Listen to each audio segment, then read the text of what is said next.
नमस्कार दोस्तों, मैं ज्योतिष मित्र वासुदेव मिश्रा आपका अपने चैनल सत्य की खोज में हार्दिक अभिनंदन करता हूं। दोस्तों, आज का यह ज्योतिष का कार्यक्रम आप लोगों के लिए यानी कि सिंह राशि वालों के लिए बड़ा ही खास कार्यक्रम साबित होगा। आज हम चर्चा करेंगे भूमिपुत्र मंगल के राशि परिवर्तन प्रभाव के बारे में। जी हाँ, बीते 1 जून 2024 की शाम ठीक 3:58 पर भूमिपुत्र मंगल अपनी वर्तमान मित्र राशि जलीय राशि मीन राशि को छोड़कर अपनी स्वयं की मूल त्रिकोण राशि अग्नि तत्वीय राशि मेष राशि में प्रवेश कर चुके हैं, जहां कि वो आने वाले 12 जुलाई 2024 की शाम तक रहेंगे। उसके पश्चात वृषभ राशि में प्रवेश कर जाएंगे। तो ऐसे में बड़े विस्तार के साथ जानने का प्रयास करेंगे कि भूमिपुत्र मंगल अपनी स्वयं की मूल त्रिकोण राशि में गोचर करते हुए किस प्रकार से आपके जीवन को प्रभावित करेंगे, जीवन के किन किन क्षेत्रों में आपको इस गोचर काल के दरमियान सफलता की प्राप्ति होगी, कौन कौन सी सावधानी आपको बरतने की जरूरत पड़ेगी, मंगल का यह परिवर्तन आपके स्वास्थ्य के दृष्टिकोण से कैसा रहेगा, आपकी शिक्षा, आपकी लव लाइफ, पारिवारिक जीवन, वैवाहिक जीवन के दृष्टिकोण से कैसा रहेगा, आपका भाग्य, करियर, बिजनेस, व्यापार और फाइनेंस की स्थिति में क्या कुछ बड़ा परिवर्तन होगा। इस राशि परिवर्तन प्रभाव के चलते हर एक जानकारी आपको विस्तार के साथ आज के इस ज्योतिष के कार्यक्रम में बताएंगे।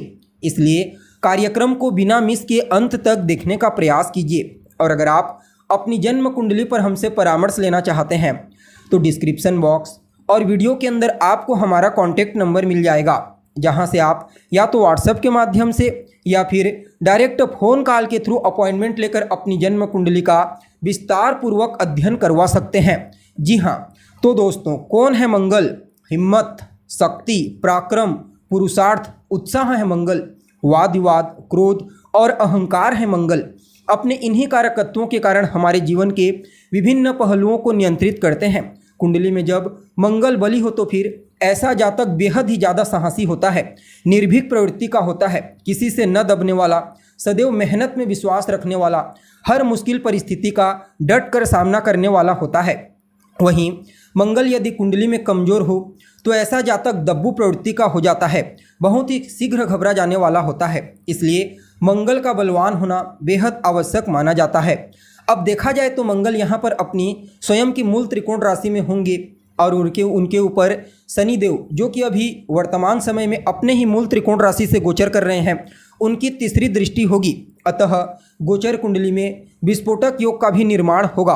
अतः मंगल के इस गोचर काल के दरमियान आपके जीवन में कुछ चमत्कारिक घटनाएं तो अवश्य घटित होंगी, लेकिन कुछ मामलों में आपको सावधानी भी बरतने की आवश्यकता होगी।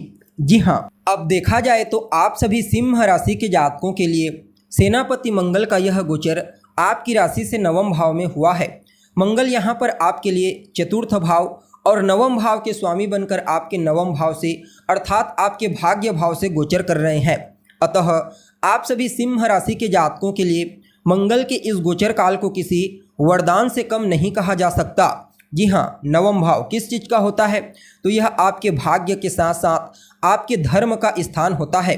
इसलिए इस गोचर काल के दरमियान जहां आपको अपने भाग्य का साथ देखने को मिलेगा, तो वहीं धार्मिक कृत्यों में आपकी रुचि बढ़ेगी, क्योंकि यहाँ पर मंगल चतुर्थ भाव के स्वामी बनकर के आपके भाग्य भाव से गोचर कर रहे हैं और चतुर्थ भाव आपके हृदय का होता है। इसलिए आपके हृदय में यह भावना उत्पन्न होगी, यानी कि आपके द्वारा किया गया धार्मिक कृत्य इस समय सिर्फ आपकी भौतिकता के दृष्टिकोण से ही नहीं बल्कि आंतरिक दृष्टिकोण से भी आपको मजबूती प्रदान करेगी, क्योंकि परिवार के अन्य सदस्य भी इस प्रकार के धार्मिक कृत्य में शामिल होंगे। अतः आध्यात्मिक दृष्टिकोण से सेनापति मंगल का यह गोचर आपके लिए बहुत ही बढ़िया साबित होगा। धर्म में केवल आपकी रुचि ही नहीं बढ़ेगी, अपितु आध्यात्मिकता में भी वृद्धि देखने को मिलेगी। जी हाँ, यह गोचर कुछ इस प्रकार से आपके जीवन में आपको देखने को मिलेगा, जहाँ धर्म से जुड़ करके धार्मिक कृत्यों को करके आपको मानसिक शांति की प्राप्ति होगी, तो वहीं दूसरी तरफ तमाम प्रकार के वाद विवाद, लड़ाई झगड़े, लफड़े की समस्या से आपको मुक्ति मिलेगी।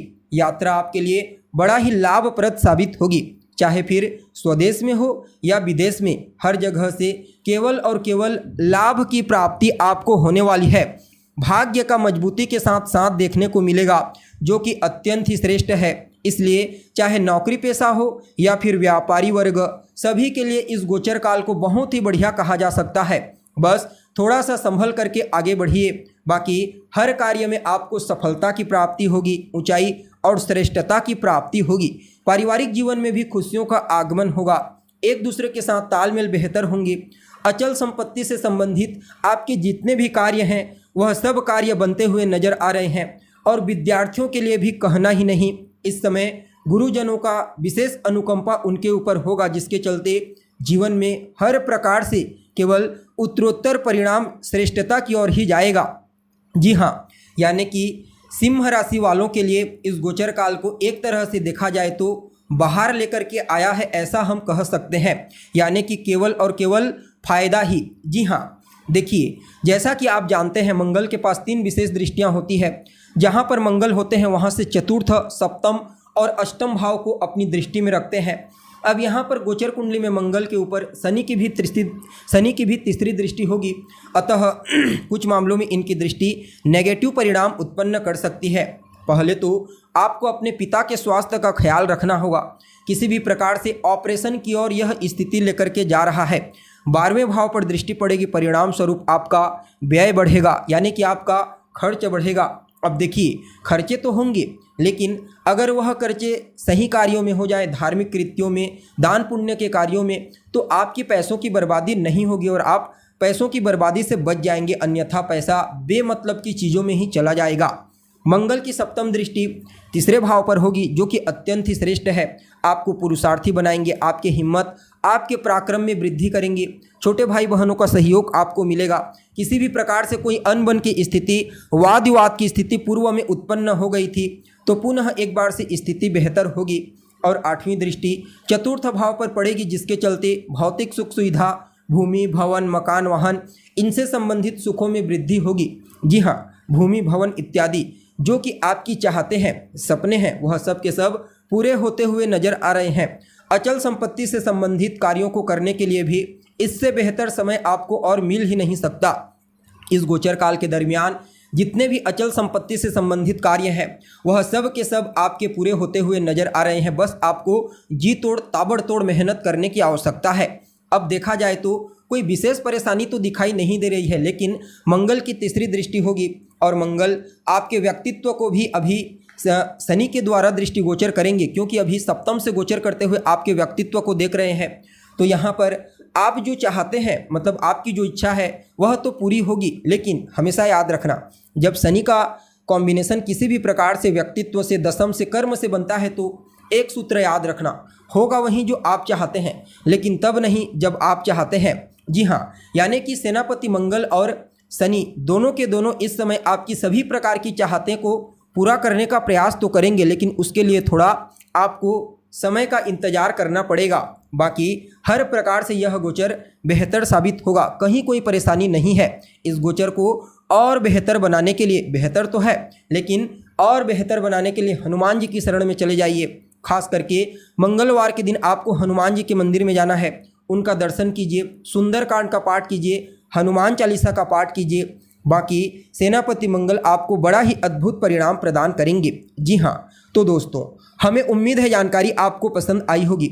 जानकारी अच्छी लगे तो इसे अपने दोस्तों के साथ, अपने रिश्तेदारों के साथ शेयर अवश्य करें। अभी के लिए बस इतना ही।